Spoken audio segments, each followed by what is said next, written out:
বন্ধুরা, তোমাদের প্রোফাইলে কিংবা পেজে যদি এরকম কন্টেন্ট মনিটাইজেশন পলিসি এই প্রবলেমটি যদি তোমাদের ইস্যু রিমুভ না হয়ে থাকে, তাহলে তোমরা একটি সেটিংস দেখে নিতে পারো। তো সেই সেটিংসগুলি আমি তোমাদেরকে দেখাচ্ছি।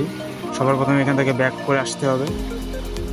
সবার প্রথম আমরা ফেসবুকে চলে আসবো। চলে আসার পর এখানে থ্রি লাইনে ক্লিক করব। থ্রি লাইনে ক্লিক করার পরে একটু নিচের দিকে আসবো। এখানে লেখা থাকবে হেল্প অ্যান্ড সাপোর্ট। তো এর উপর আমরা একবার ক্লিক করে দেবো। তারপর এখান থেকে লেখা থাকবে সাপোর্ট ইনবক্স। তো আমরা সাপোর্ট ইনবক্সে একবার ক্লিক করব। তো এখানে রিপোর্ট লেখা থাকবে, তো রিপোর্ট অ্যাবাউট আদার্স এর উপর আমরা একবার ক্লিক করে দেবো। ক্লিক করে দেওয়ার পর এখানে আমাদের দেখো কিছুই নেই। এখানে যদি কেউ যদি আমাদের প্রোফাইলটিকে কেউ যদি রিপোর্ট মেরে থাকে, তাহলে আমাদের এখানে শো করবে। তো এখানে লেখা আছে নো রিপোর্টস। তো আমার প্রোফাইলে কোনো রিপোর্ট করা নেই, যার জন্য এখানে শো করছে না। আমাদের এটা ঠিক আছে।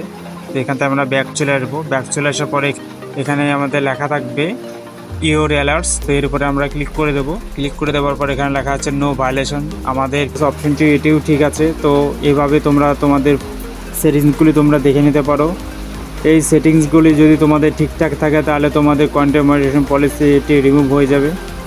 আশা করি ভিডিও থেকে তোমরা অনেক কিছু শিখতে পারছো।